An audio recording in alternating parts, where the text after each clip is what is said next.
Hi, class. It's nice to see all of you finally, although actually I'm not seeing you, but presumably you are seeing me. Anyway, as I said in my emails, most of you have done really well in your written work, and I want to congratulate you. If you find that I'm not making many comments on the essays I return to you, it's because I feel that you've adequately answered the questions. The one issue that I have with many of you is that you tend to have run-on sentences in your writing, where you string several sentences together with just a couple commas in between.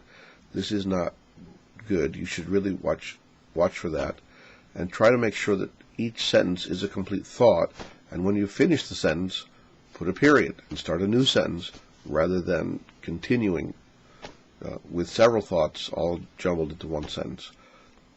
That was the main criticism that I have with the written work thus far. Some of you have not had that problem.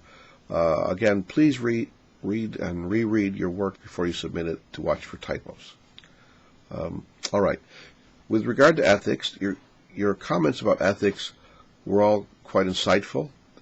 I think you all understand that ethics are rules or guidelines that we use to guide our life, to judge the actions of ourselves, other people around us, and that these guidelines and rules are learned oftentimes from our parents, our teachers, our ministers, priests, people at church, people in the community that we respect. All of these things you pointed out. We also do have some personal responsibility in determining what our personal moral guidelines are going to be. In terms of the paper coming up, I would like you to think about a rather formal, very concrete description of what ethics is. And I've printed it here in the forum, and this description is this. Ethics is the art and science of determining good and bad, or right and wrong, moral behavior, i.e., or that is, behavior which is of serious consequence to human beings and the human environment. Now, the reason why this is important is that it's not simply a set of static rules. Ethics means you have guidelines or rules or principles which you have to apply. And the way you apply them, first of all, is scientifically in the sense of being rational or logical. We need to apply logic. We need to gain facts. We need to understand the situation. And then we can apply these rules in a fairly straightforward, logical way. However, in determining our behavior and how we respond to various actions, this is a matter of not just logic, but also creativity, of finding the way to creatively think about our situation, think about possible routes of behavior, possible actions that we can take either to avoid a difficult situation or to resolve an ethical dilemma. Let me give you an example of what I mean about creativity. Some years ago I spoke to a manager in a business who worked in a certain division. He had about 20 employees underneath him. And one day he was informed by his boss that he had to let go 5 of the 20 people who worked for him. All the people in his division were people that he'd worked with for a number of years. They had a very close-knit, almost family-like operation going. He felt a very strong bond to each one of them, and so the idea of letting them go was very difficult for him. First of all, just because he did like their work and he liked them as people, but also because he knew that they would suffer hardship, or they may suffer hardship as a result of being laid off. The standard way of laying people off in this particular company was on the day that they were to be laid off, they would come in, they would get a pink slip saying, "Goodbye, pack up your things, and leave." Pretty harsh, actually. And many companies do this in order to prevent sabotage and theft from disgruntled employees.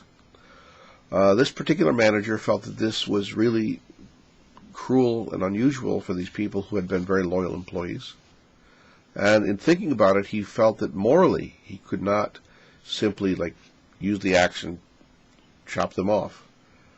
So he thought about which people he might let go, which ones might be in a position to suffer the least, and also the ones, maybe who were older or in some ways would be leaving anyway at some point.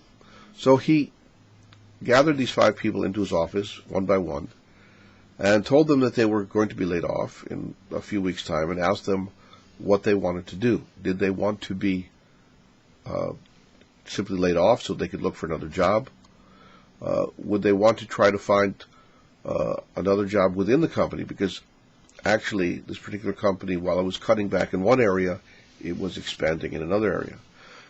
So there was that possibility that some of them might find positions within the company. And also, there was a possibility that some would want to retire. So he asked them this, and it turned out that one of them did in fact want to retire. He was getting up there, and it was very easy for him to retire at that point. 2 of them decided that they wanted to be laid off because they were thinking about looking for jobs elsewhere anyway, or it certainly wouldn't be hard for them, they felt, to find jobs elsewhere. And the other 2 were interested in finding a position within the company. So he contacted Human Resources and actually got them another position. So when the day came for them to be let go, they came in. They were all very happy. One of them went on to retirement, 2 of them left to find other jobs, and 2 came back the next day and started a new job within the same company. Now, different people would argue with this. Some would say that he was violating company policy. But the point here is that whenever we make decisions, we have to make decisions based upon our own moral standards. And for this particular man, he felt it was wrong, it was morally wrong to simply lay off very suddenly people who had been loyal employees for several years. And that's why he felt it was important to give these people warning and to give them a choice. And he felt that he knew enough about them that they would not be some sort of security risk to the company.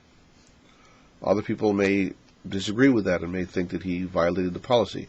I will say this, that just because a company has a policy does not mean that it's a moral policy, even if it is company policy.